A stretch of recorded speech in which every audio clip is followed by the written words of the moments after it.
Kuddala Jataka. The Bodhisattva was once a farmer. He made a modest living growing vegetables and herbs, and people called him the spade sage because his spade was his only significant possession. One day he resolved to become an ascetic, and he took up a religious life in the Himalayas. But he couldn't stop thinking about his spade, and he soon returned to his old life. 5 more times he left with the same intent but quit for the same reason. The 7th time, determined not to backslide again, he closed his eyes and threw his spade into a river so he could not come back and find it. When the spade hit the water, he shouted out with joy, "I have conquered."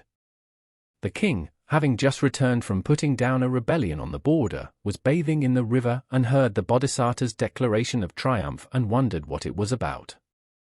He summoned the Bodhisattva to come see him and, explaining that he had just won a battle of his own, asked what his conquest was.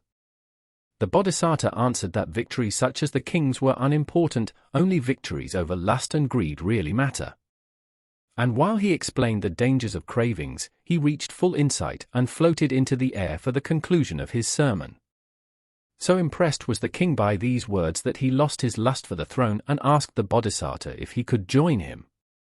Upon hearing the news, everyone in the city also chose to become ascetics, and a procession 12 leagues long headed toward the Himalayas.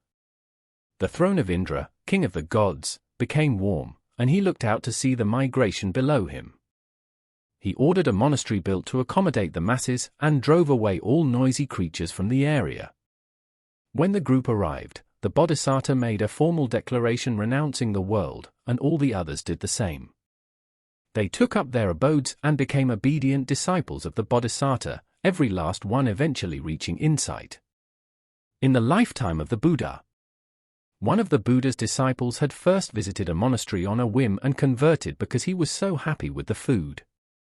He studied hard, but after 6 weeks his desire for the outside world returned, and he left. 5 more times he joined and quit. Finally, on his 7th try, all desire left his heart and he not only remained, he became an arahant. The Buddha heard his disciples discussing this and told them this story as a reminder that overcoming attachment to the world is difficult for most people, and he too once struggled mightily with it in the past.